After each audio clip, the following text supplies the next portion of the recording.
dans le bilan lecture de 2025. Je suis très contente de vous retrouver pour cette vidéo. C'est toujours des vidéos que je vous fais avec grand plaisir. J'avais très hâte de pouvoir vous parler de ces lectures qui vont ponctuer mon année 2025. Je me suis fait un petit café dans la tasse que j'ai très envie de vous montrer parce qu'il y a écrit dessus: je n'ai pas besoin de thérapie, j'ai juste besoin d'aller en Bretagne. Je suis totalement d'accord avec ça. C'est une tasse que j'ai eue à Noël par ma marraine. Et voilà, je vais très probablement oublier le café qui est dedans, par contre, hein, ceci dit, parce que je suis contente de vous montrer ma tasse, mais il y a de très grandes chances que je ne pense pas avoir le café qui est dedans. C'est pas grave, vous me connaissez maintenant.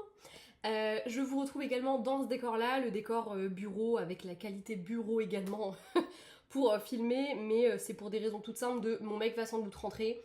Si je l'entends rentrer, ça va m'interrompre, je vais devoir recommencer la vidéo, sauf que j'ai pas le temps de la recommencer, donc voilà, tant pis. On filme dans ce décor et puis bah écoutez, on retrouvera le joli décor bibliothèque la semaine prochaine, voilà, pour les prochaines vidéos. Et commençons tout de suite du coup ce bilan de l'année. Je me suis munie de mon petit grimoire de lecture signé Thaïs Aubert, illustratrice de talent. Elle écrit également, mais j'ai pas lu ses livres donc je vais pas dire de talent, même si je n'en doute pas une seconde. Et puis bah écoutez, dressons ensemble ce bilan de l'année. En 2025, j'ai lu 93 livres, ce qui est à peu près une vingtaine de moins que 2024. J'en aurais été frustrée, je pense, si je n'avais pas appris la grande leçon du lâcher-prise et du c'est ok de pas lire tous les mois tant de livres et c'est ok parfois de ne même pas avoir envie de lire. Honnêtement, un an en arrière, s'il y avait eu une journée où je lisais pas, j'étais pas hyper bien, j'avais vraiment... Bah déjà j'ai la sensation de manque quand je lis pas, ça c'est un fait, c'est voilà. Mais en plus de ça, je le culpabilisais de ne pas avoir lu, donc des fois ça m'arrivait de lire 2-3 pages, histoire de dire j'ai lu 2-3 pages. Là c'est quelque chose que j'ai pas du tout fait cette année, il y a des jours où j'ai pas du tout lu et c'est grave ok, et ça m'a fait du bien aussi des fois. Je pense que j'ai tellement peur que, avec ce qui s'est passé avec l'écriture, que la lecture devienne un peu enfin je vais dire un calvaire, mais je veux pas perdre de vue le fait que c'est un de mes plus grands plaisirs dans la vie, pour ne pas dire mon plus grand plaisir dans la vie, la lecture. Du coup forcément cette année j'ai aussi levé le pied quand il y avait des fois où ça n'allait pas, où j'avais pas envie de lire, où j'étais malade ou ceci ou cela, et ben j'ai pas lu et c'est ok. Et du coup il y a des mois où j'ai traîné des lectures parce que pareil, fatiguée, etc. Et franchement ça fait vraiment du bien. Donc 93 livres lus, ceci dit c'est déjà énorme, hein. On en parlait avec ma belle-mère qui me disait que comparé à son rythme de lecture à elle c'était énorme, mais en même temps elle a repris la lecture là il y a très peu de temps, grâce à mes livres. Donc forcément le rythme n'est pas le même. Moi j'ai jamais cessé de lire et j'ai toujours inclus dans ma routine la lecture. Accessoirement je prends les transports en commun, donc je lis énormément dans les transports en commun, c'est là où je lis le plus.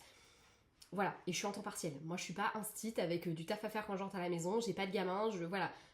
Honnêtement, à part l'écriture qui me prend énormément de temps, si je veux, je peux prendre le temps de lire aussi. Donc voilà. De toute façon, c'est pas une compète, on s'en tape. Au niveau des abandons, j'ai abandonné 14 livres. Voilà. Est-ce que c'est beaucoup? Je sais pas, j'arrive pas trop à situer par rapport aux autres années. Après j'ai l'abandon hyper facile, hein. Si là on est le 6 janvier au moment où je filme cette vidéo, j'ai déjà abandonné 2 lectures de 2026 pour la simple et bonne raison que si je vois que je ne rentre pas dans l'histoire dès les 20 premières pages, ça me saoule, ça dégage, voilà. Sur certains, je vais essayer de pousser un petit peu plus parce que je sens que si je passe le stade, ça va aller mieux. Et il y en a d'autres où je sais d'avance que c'est mort et dans ce cas-là, voilà, j'abandonne. Donc j'ai l'abandon assez facile, donc 14 abandons, je trouve que ça va, ça reste raisonnable, sachant qu'il y en a qui honnêtement auraient peut-être mérité d'être abandonnés. Je pense notamment à un livre dont je vous parlais tout à l'heure, mais voilà. Et au niveau des coups de cœur, j'en ai eu 23.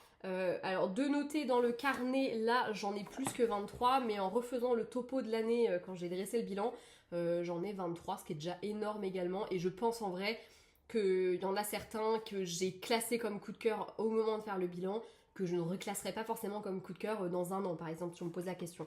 Il y en a évidemment qui resteront des coups de cœur parce que vraiment, d'ailleurs ceux que je vais vous présenter aujourd'hui, je pense qu'ils resteront des coups de cœur parce que vraiment j'ai adoré ma lecture et ils m'ont fait passer par plein d'émotions, mais dans l'idée, voilà, je pense qu'il y en a qui ne seront pas... qui seront pas des coups de cœur à l'avenir, voilà, parce que quand tu lis d'autres choses, ton degré d'amour d'un livre peut évoluer, voilà.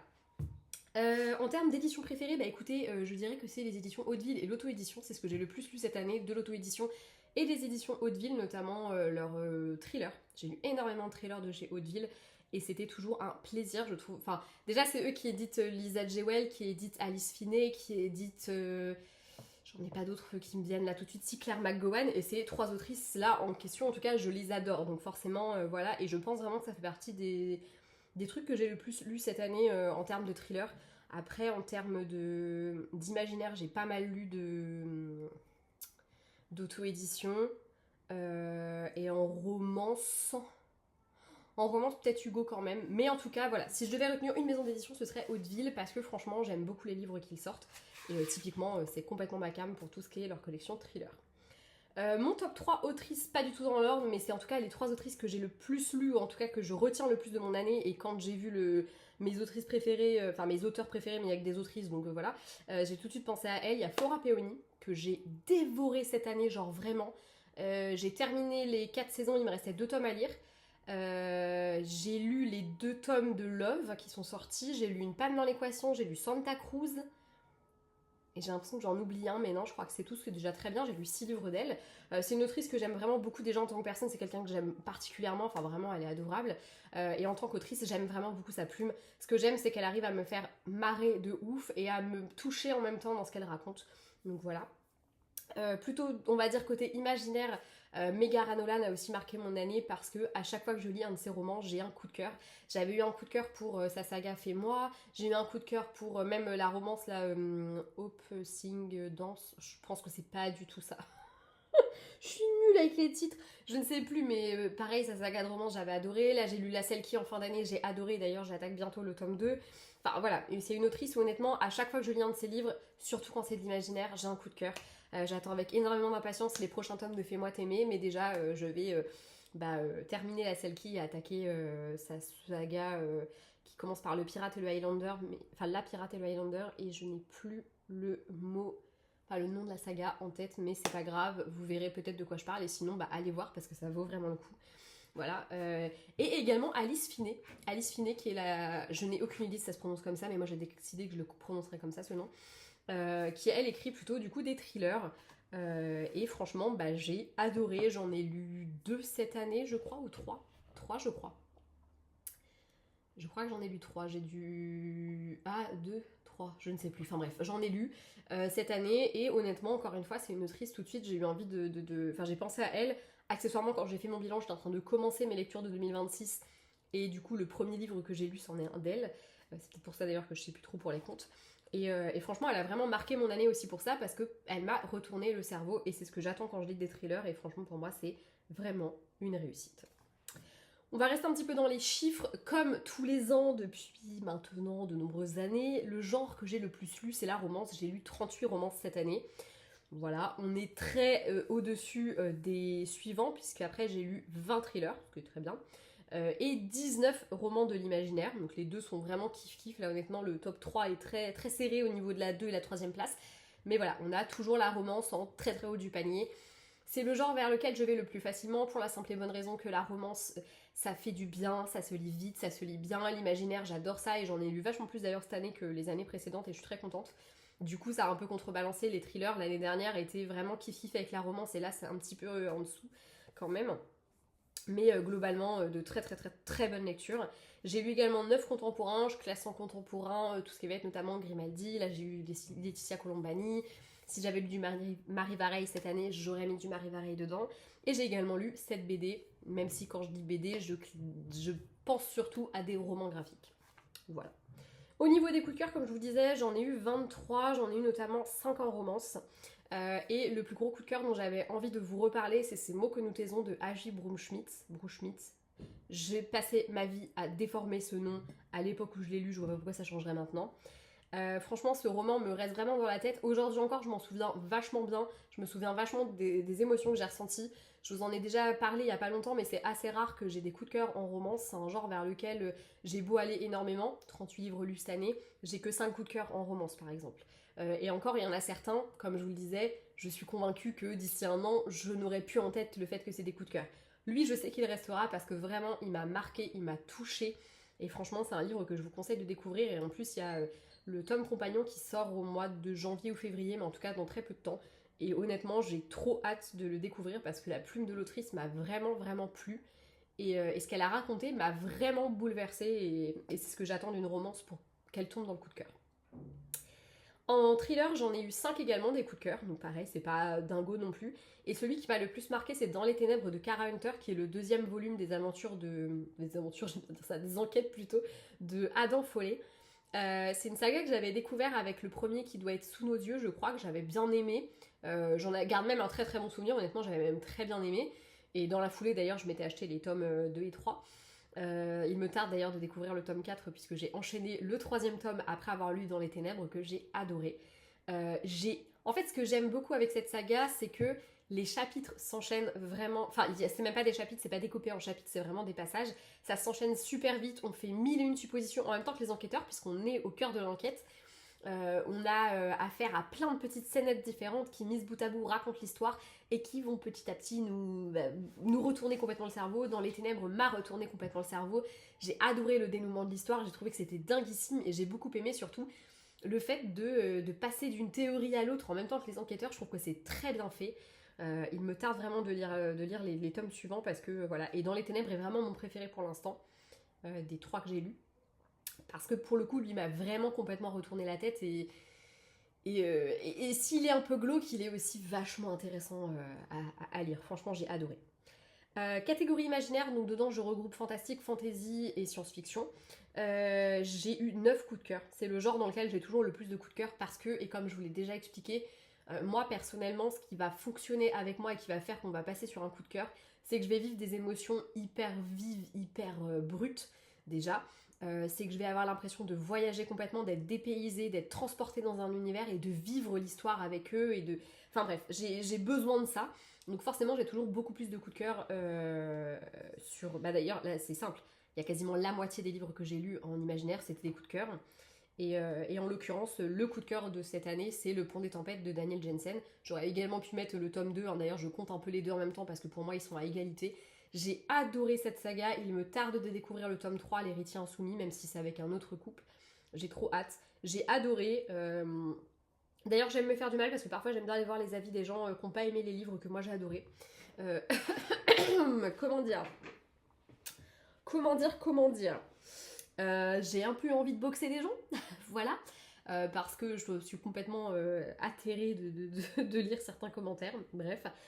Je l'ai conseillé à ma belle-mère qui ne lit pas du tout de fantasy, donc Alexia, si tu passes par là, j'attends avec grande impatience son avis et j'espère que ça te plaira.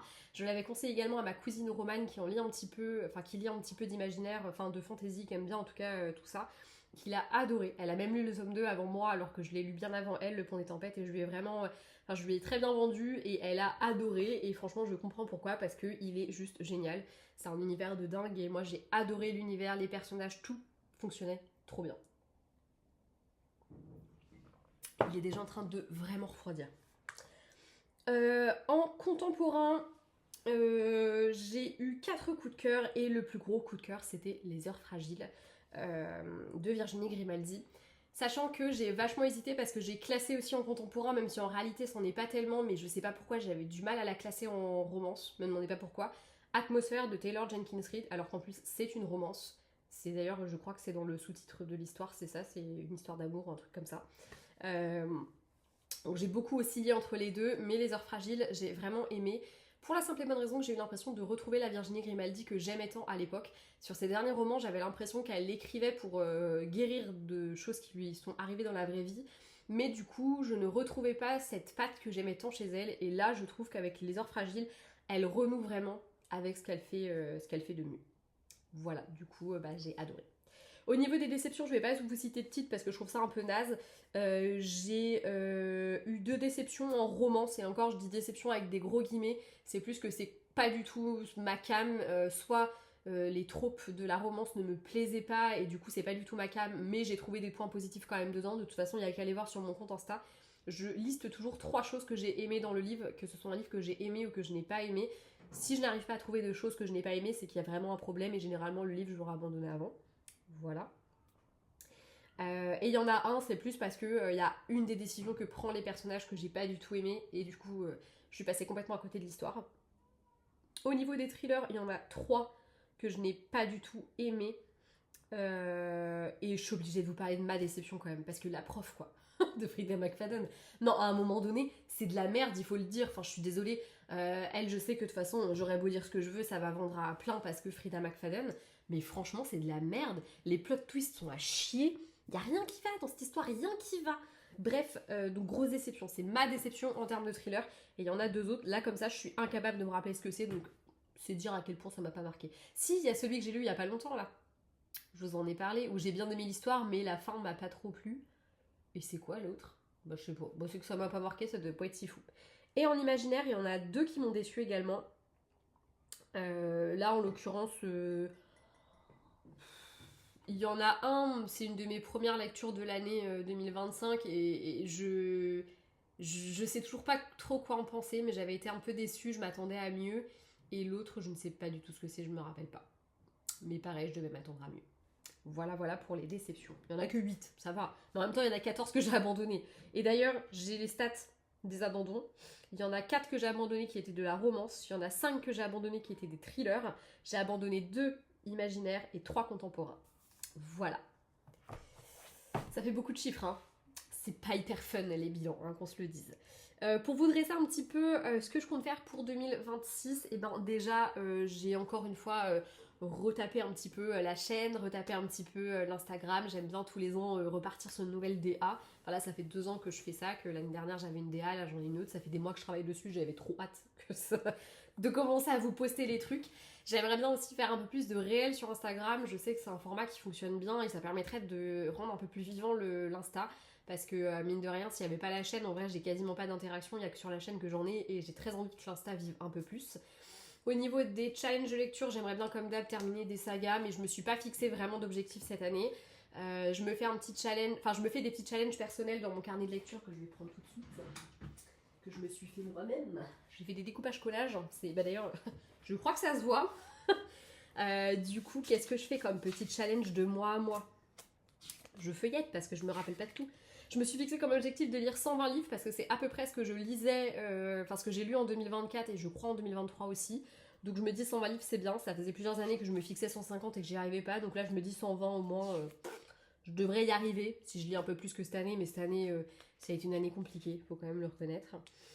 Alors, je me suis fait un petit truc Rainbow Challenge.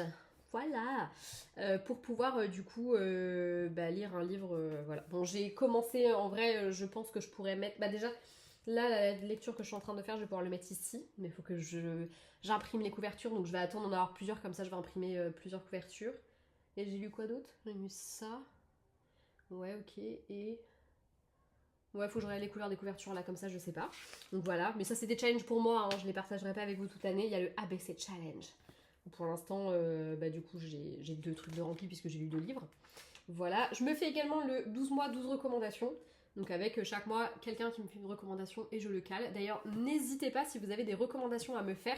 Soit vous pouvez aller piocher directement dans ma pile à lire, puisque c'est des livres que j'ai, ou en tout cas que j'ai à disposition, genre à la bibliothèque, ce genre de choses. Donc n'hésitez pas à aller piocher dedans ou à me proposer d'autres livres. S'ils sont dans l'abonnement Kindle, c'est un gros plus parce que je suis abonnée Kindle. Et si c'est ou alors si c'est un livre qui est tellement obvious que c'est logique que la bibliothèque l'ait, faut pas hésiter. Vous me faites vos recommandations et moi je les calerai là-dedans. Pour l'instant, j'ai les 4 premiers mois. Je l'ai pas encore noté avril, mais j'ai repris une recommandation qu'on m'a fait il y a quelques mois. Non, il y a même une bonne année, je pense. Voilà, donc 12 mois, 12 recommandations. Je me suis fait des petits bingos de troupes. Mais j'ai pas commencé à la remplir. Un petit bingo livresque, voilà. Là j'ai mes sagas en cours, il y en a beaucoup trop, c'est affligeant. Et voilà, on va dire en termes de challenge avec de très gros guillemets, ce que je me suis fixé pour l'année. Je participe également à un challenge livresque en équipe où on est divisé par équipe. C'est le challenge de Maya Duguerre qui s'appelle. Très bonne question. La meuf qui sait vachement à quoi elle participe, c'est ça qui est cool. Je vous dis ça dans un instant. Je participe au challenge, au tournoi des 4 saisons, organisé par Maya Duguerre, qui est autrice également. Et du coup, on a tous les mois des bingos de ce style avec différentes catégories. Et selon ce qu'on lit, ça va nous rapporter des points. Et le but, c'est de battre les autres équipes. Voilà. Et allez, je vous le dis parce que ça m'a grave touchée. Tous les mois, Maya et les chefs d'équipe proposent des livres, du coup. Propose des livres qui rapportent plus de points, des livres qui sont issus de leur palle ou des livres qu'ils ont lus et appréciés. Et Maya a mis Forgiveness parce qu'elle me l'a acheté à Rose Romance.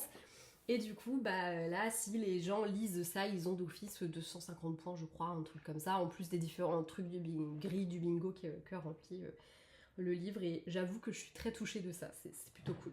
Voilà. Voilà pour le bilan, j'ai pas grand chose de plus à vous dire à part que j'ai lu cette année, que je vais relire cette année, j'adore ça, j'adore... j'adore, c'est une année qu'on va repasser ensemble parce que moi personnellement, lire avec vous ça m'éclate, être avec vous pour partager mes lectures c'est génial, cette chaîne elle a... Je sais pas quel âge elle a exactement mais ça doit bien faire 10 ans qu'elle existe au moins.